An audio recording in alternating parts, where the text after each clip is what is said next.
finished your time there at Millfield, and then you went full time with Bath. Talk us through your first experience of going full time and basically when because obviously as academy kids we have expectations of what full time rugby is supposed to look like, and then you Yeah. get there and you're like, this isn't what I signed up for. In a tongue in cheek sort of way, it's not the fast cars and the high wages. Yeah, this is awful.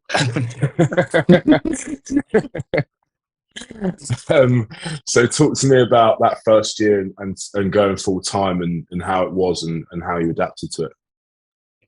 Yeah, so to be fair, I was quite lucky in my last year of school. They sort of run it. Were you at an Ace? Were you at the Ace College?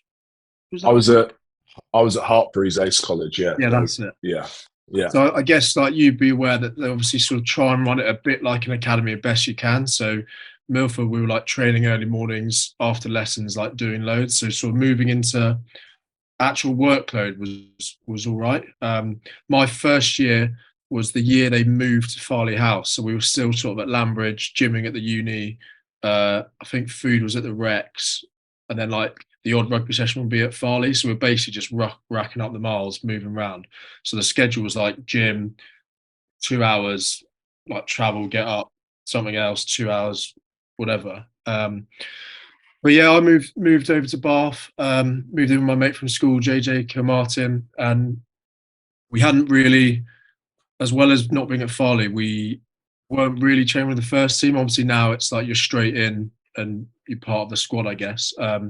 That first year was sort of, we did a few sessions, but it was very much like you didn't have to earn it, but you sort of be called up if there are numbers down type thing. yeah. Um, so that first year for me was a bit like freshers in a way. We sort of we obviously had to gym loads and try and get a bit bigger and do the odd session, but we were so far away from realistically playing first team.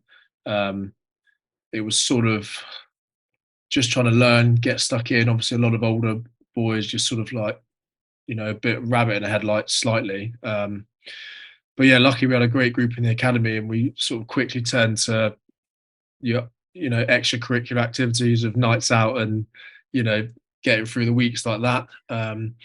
So yeah, my overriding memory of sort of the first year is not a lot of rugby. We did a bit of A League, but I think we lost every game that year, which was class. That's it. Um, Yeah.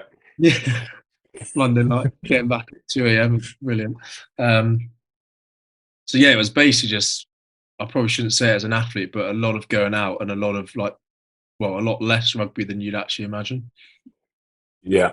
So obviously you adapted to the first year, got on with it, through Wednesday night students and all that sort of stuff. And then second year, and then second year, did you fully integrate the first team? Yeah, so we were fully over at Farley full time. We were in with the first team.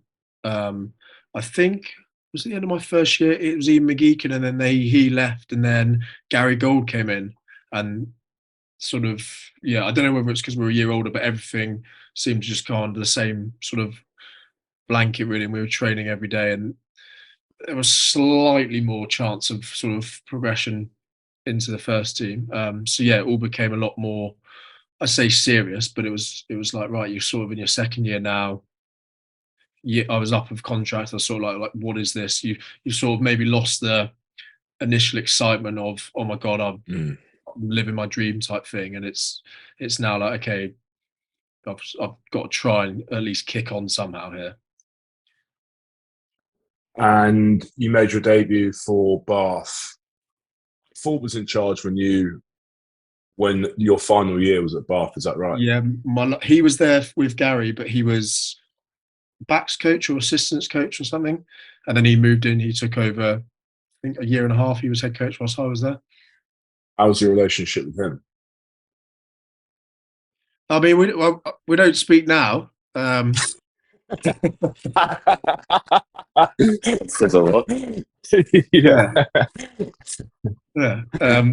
I think I saved his number, obviously. Yeah, it was tough. It was, it was a period when my last year there, we got to the final of the Prem and lost to Sarries, but it was sort of we had like your George Fords, Carl Eastman's, Sam Burgess was in there, so it was like about as sort of star-studded as it came. So yeah, it was just one of those years. I had a couple of niggles. I was getting absolutely no love. The boys were flying, which was class to watch and be around. But obviously, from a personal point of view, I was just getting absolutely sort of nowhere with my rugby career. And it became pretty clear sort of that year that if I wanted to actually play and not just hold a bag, then I'd have to sort of start looking elsewhere, as you do, to try and actually get some game time. Because I think by the fourth year, I was just sat there going like, "This is crap." Do you know what I mean? It's not my dream. It's not what I signed up for.